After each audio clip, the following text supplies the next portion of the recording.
그 수중으로 들어온 것도 있습니다만 네. 그럼 얼마나 낙하를 훈련을 많이 해요? 이게 일단은 북한이 그 연료 사정도 그렇고 그리고 거체 노화도 그렇고 그래서 거의 우리는 훈련을 AN2기를 많이 했거든요. 네, AN2기. 네, AN2기를 많이 사용하는데 AN2가 러시아에서 저기 논밭에 농약 뿌리던 비행기가 그러니까 이게 쇠로 만든 게 아니고 이게 나무로 만든 거거든요. 예, 나무로 만들어요. 그래서 고도도 높게 못 올라가는 비행기가 근데 아까 뭐 1000피트 뭐 유사시에는 막 2만 피트 뛴다고 하는데 저희는 기본 1000피트, 1200피트에서 뛰어내요. AN2기 하기 때문에 그래서 AN2. 낮은 데서 떨어지기 때문에 사실 피트 수가 낮을수록 우리는 뭐 별로 높지 않다라고 생각하실 수 있는데 사실 그 낮을수록 반응 시간이 빨라야 되잖아요. 그럼. 네, 이게 행동하는 게 진짜 빨라야 되거든요. 이 고도가 이제 2,500피트 이상이 안 되면 그 밑으로 내려가지 않습니까? 그럼 예비산 펴질 그 거리도 안 됩니다. 네.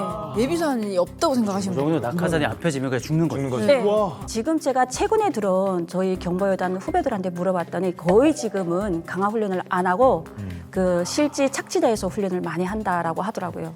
13년을 군복했는데 한 번도 고온 강화를 못 해봤다라는 거죠.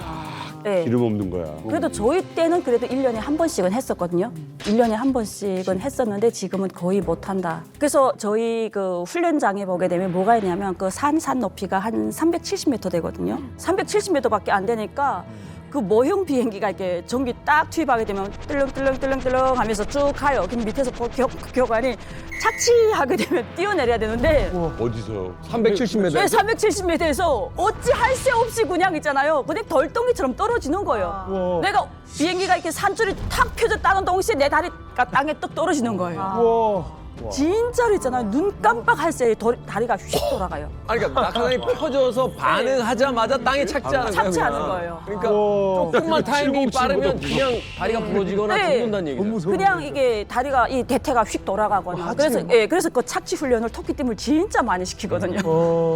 소용이 없을 것 같아요. 300 몇십 미터에서 뛰는 게 돼요? 안 됩니다. 그렇죠? 지금 말씀하신 대로 이제 펴지기 전에 땅에 네.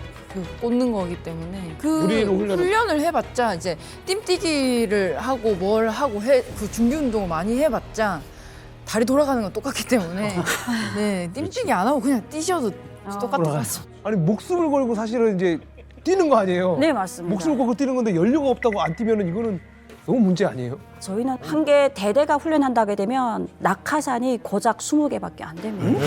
20개 가지고 훈련 쓰는 10명이 하고 10명이 그동안 수산 작업을 해서 이거 산 다 다시 개어가지고 4인 1조를 해서 개어가지고 그걸 다시 메고 나가서 우와. 떨어지면 또 다시 이렇게 그런 식으로 하거든요. 이렇게 하다 보게 되면 마지막 그 6대 대 6중대까지 가게 되면 낙하산이 마지막에는 10개밖에 없어가지고 5명 타고 5명 준비하고 이런 식으로 하는 거예요. 아니 무슨 이러면 전쟁 나면 우산 들고 나오겠어. 어떻게든 뛰는 아니 러시아 무슨 러시안 룰렛도 아니고. 뭐예요 이게?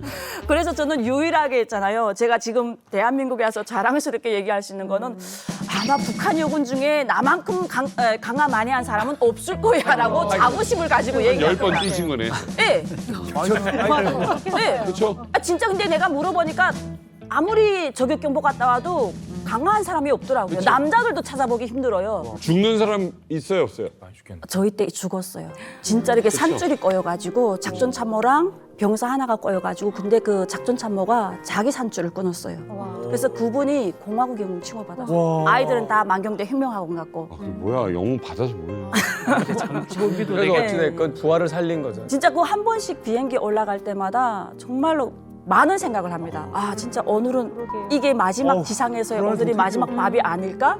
나 살아서 돌아오는 거 맞아? 막 이런 거. 예. 북한군이 무려 120만이잖아요. 네.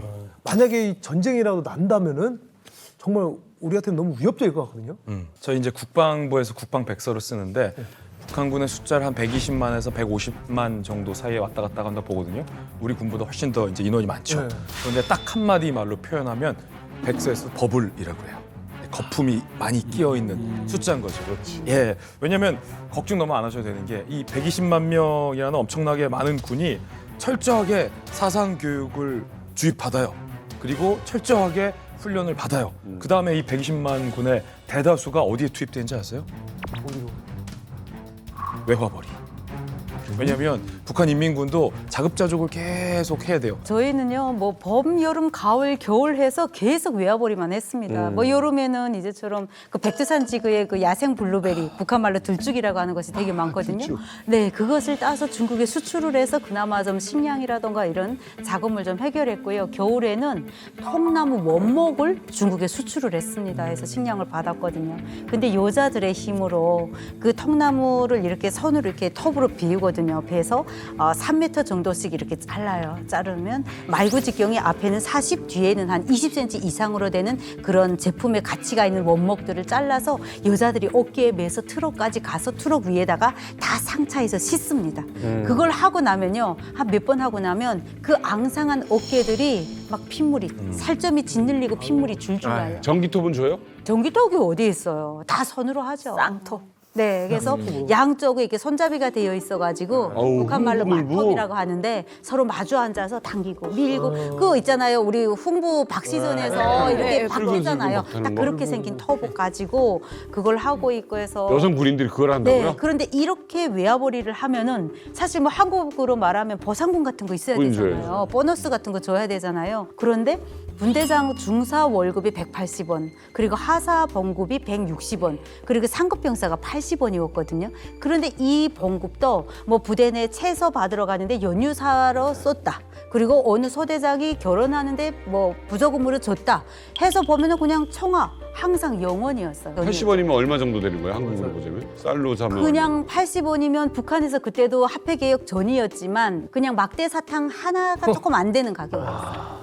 한 달 월급이 네. 막대 사탕 하나 산다. 네, 네. 그런데 그나마도 그걸 받는 건지도 몰랐어요. 우리가 저걸 받아야 되는지도 저는 받아야 되는 게 받은 적이 있는 건지, 없으니까. 네, 몰랐습니다. 저 같은 사관장에 절대 안 주는 거죠. 왜냐면 줘봤자 애들이 그 돈을 관리조차 못해요. 그 돈에는 김일성의 초상화가 있단 말이에요. 그걸 훼손하게 되면 그 연대적인 책임이 오기 때문에 구겨놓지도 못해. 예, 왜냐면 우린 훈련복이 딱 하나니까 전투복이 딱 하나기 때문에 전투복이 하나예요? 예, 하나예요. 이거 어떻게 빨아요?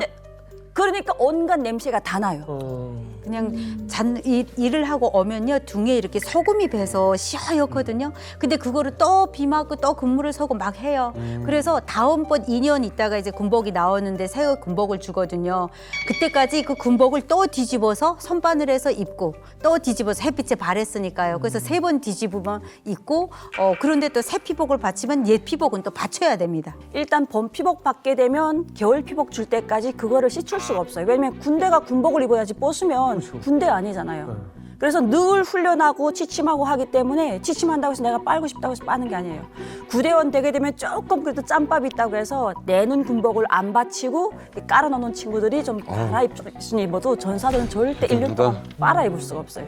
아니 월급 80원 좀 너무한 것 같은데 강철 여군이 볼 때는 어때요? 80원 받는 거에 대해서? 한 달에 막대 사탕 하나 준대요.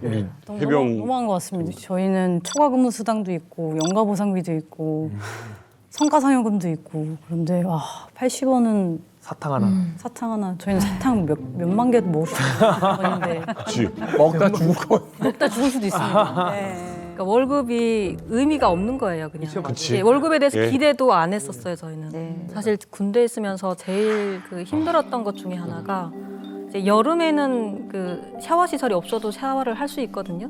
근데 겨울 같은 경우에는 물을 덮여야 되잖아요. 근데 물을 덮일 수가 없어요. 그리고 규정에 일주일에 한 번씩밖에 이제 그 목욕을 못 하게 돼 있어요. 예.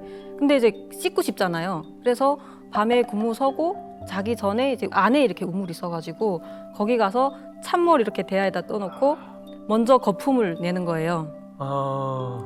엄청 춥잖아요. 그래서 그 찬물로 이제 뒤집어 써야 되는데 그 쓰면은 너무 추운 걸 아니까 이렇게 한참 이렇게 뛰다가 물을 확 이렇게 뿌려요. 여기서 한 3번 정도 이렇게 뿌리고 빨리 닦고 나오고 막 이랬던 게 사실 제일 힘들었던 것 같아요. 겨울에. 와. 이게 사기잖아. 군 사기. 근데 그죠? 그렇게 하다 보니까 그렇게 하고 딱 나오면 그 머리카락이 얼어가지고 예 어리죠. 여기 그 병실에 들어가기 전에 꽉꽉하게 얼어 있거든요. 근데 병실에 들어가면 그게 녹아서 물이 주르륵 이렇게 흘렀었어요. 네, 맞아요. 저희는 더구나 백두산 지구에서 공복무를 하다 보니까 두산 영하 30도. 정말 체감합니다. 제가 여기 한국 군대를 보면서 제일 부러웠던 게 신발이었어요. 왜요? 저희 북한군은 지금도 갔거든요. 사실 밑바닥이 그냥 얇은 고무로 되어 있는 고무신이에요. 거기다 그냥 천을 덧댄 거거든요. 여름에는 그냥 천이 한 겹이고 겨울에는 거기에 섬을 그냥 조금 넣어준 천이 그냥 2겹짜리 그런 신발인데 그 영하 40도를 오르내리는 그 깡추위 속에서 그런 신발을 신고 그 고사청 쇠똥이잖아요. 거기 가서 손이 정말 붓잖아요, 겨울에는. 네, 근무를 나가서 서는데 정말 칼바람이 그냥 살을 에이듯이 지나가거든요. 거기다 개털 수바라고 하는 이렇게 개털로 누빈 이런 외투, 군무용 외투를 하나 입고 2시간씩 버텨야 되거든요. 그냥 저희들은 겨울만 되면은 러시아 사람들이 이렇게 막 춤추잖아. 다 발구르면서 추는 춤. 그런 춤들을 계속 이렇게 2사람만 돼, 3사람만 돼 이렇게 짝을 지어서 발을 계속 부딪히면서 이렇게 춤을 췄어요. 그 배고프고 힘든데도 그 발이 얼까봐. 발이 실제 얼어서 막 발톱이 빠지거든요. 그러니까 이 겨울을 무사히 나기 위해서 정말 이렇게 그 어디 난로 위에 콩알 얼려놓은 것처럼 그렇게 그냥 콩 튀듯 살았습니다. 저희. 지금까지 이야기를 들어보면 이제 북한군이 생활하는데 또 훈련을 하는데 네. 많은 이제 물자들이 부족하다는 걸 우리가 알 수 있는데 부족해서 실질적으로 뭐 훈련이다, 어느 생활이다 가장 힘들었던 것들은 뭡니까? 일단은 1차적으로는 먹는 게 제일 어려웠고 그리고 이게 잘 먹고 잘 자야 되는데 그 침실 조건이 정말 열악하거든요. 북한의 모든 생활관을 병실이라고 표현하는데 그 병실에 한 개 중대가 사용을 합니다. 이 중대를 하게 되면 중대요? 한 개 중대가 들어가거든요. 그 좁은 공간에 그러니까 한 사람이 차지하는 간격이 60cm고 연결 침대예요. 연결 침대. 몇 명이 자는 거예요? 그러면? 거기 80명, 저희는 중대 80명이었어요. 80명이 한 방에서 자요. 예, 한 방에 들어가는데 1층, 2층 해가지고 상단, 하단 해가지고 진짜 상단은 그러니까 한 120cm 허리도 펴지 못해요. 거기서 옷을 정리하고 그 정리하는 것도 취침해서 5분 동안 옷 쫙 탈의하고 정돈해야 되거든요. 정돈해서 깡대에다 딱 내야 되는데 정말로 어렵거든요. 근데 그 60cm. 아니 자기 그러면 관물 때 뭐 자기 물건이 많이 못 들어가겠네요? 남자들은 그것도 없어요. 이게 사물함이라고 해서 뜸치가 자체가 없고 왜냐면 없어요? 그 전투 배낭 하나예요. 옷이 하나인데 뭘 건사할 게 없잖아요. 그러니까 배낭을 그냥 이렇게 걸어놓는다고 그러죠. 네, 그게 자기 배낭 그냥 사물함이라고 그 자기 침대 딱 뒤에 그냥 이렇게 걸어져 있어요. 그 배낭 높이만큼만 자기 잠자리인 거예요. 개인 사물이? 네, 개인 사물이 없으니까 남자들은 없으니까 갈아 입을 게 없으니까. 근데 여자들은 다행히 그 한 달에 한 번씩 하는 그 남자들하고 다른 그 생리적인 그게 있기 네. 때문에 그 여벌 속옷이 있단 말이에요. 그래서 그 사물함이라는 게 조그만 게 있어요. 한 요만큼 해서 되는 게 있는데 거기에 자기 사물함이었는데 그건 침대 앞쪽에 쫙 2층으로 이렇게 배열되어 있거든요. 남자는 그것도 없고 예, 남자들은 이거 뜸찍가도 없고. 속옷은 몇 장이나 뭐 못 주겠네 남자들 잘. 예, 그 배낭에 2장 주는데 한 장 이렇게 그냥 속옷만 2장이에요. 속옷만 2장. 근데 문제는 이게 여름에는 진짜 덥거든요. 이 사람 한 데서 나오는 이 열기 36도 오브가 진짜 더워요. 근데 냉방이 안 돼요. 그리고 이게 안 되다 보니까 모든 해충이 다 들어와요. 그래서 저녁 되게 되면 그 지겔병이 한 30분 전에 지침 30분 전에 그 모기쑥 있잖아요. 그래서 쑥을 피워가지고 모기 잡는다고. 그럼 한 30분 동안 하생방 훈련하다가 그냥 언제 지쳐서 자요 그냥. 겨울엔 또 엄청 추워요. 난방이 안 돼가지고 그 60cm 공간도 남아가지고 사람들이 막 다 붙어 자거든요. 담요 한 장 가지고 버텨야 되니까. 그냥 말 그대로 생존 훈련이에요. 극기. 생활관이 수용소. 지금 우리 여전사들께서 아우 저 딱한 것. 아니 사실 지금 적군인데도 지금 안쓰럽게 생각을 할 정도니. 제가 여기 갔으면 군생활 못했을 것 같습니다. 못하죠. 수방사는 1인 1실을 주기 때문에 네, 저희는 이렇게 뭐 이렇게 60명, 80명 이렇게 같이 자는 걸 전혀 상상도 해본 적이 없었고 그리고 일반적인 원룸의 크기에 냉장고도 들어있고 그리고 샤워실도 엄청 넓습니다. 되게 좀 넓은 편이어서 따뜻한 물도 계속 다 나오고 뭐 세탁기랑 건조기도 다 있고 그리고 개인 운동을 할 수 있는 운동시설도 안에 이제 구비가 되어 있어서 네. 진짜 1인 1실로? 네, 1인 1실. 지금은 이제 많이 북한은 중대장도 1인 1실 못 씁니다. 못 씁니다. 네. 중대장도 간부 사무실이라고 해서 중대장, 정치던, 보이던 이렇게 3명이 같이 쓰게 지금 됩니다. 얘기하신 그 환경이요. 저희들이 30년 전에 군생활 했을 때보다도 훨씬 열악해요. 사실 저희가 30년 전에 군생활 했을 때도 뜨거운 물 나오고 내가 번에 한 12명 정도 이렇게 있었는데 그때도 다 난방되고 다 됐거든요.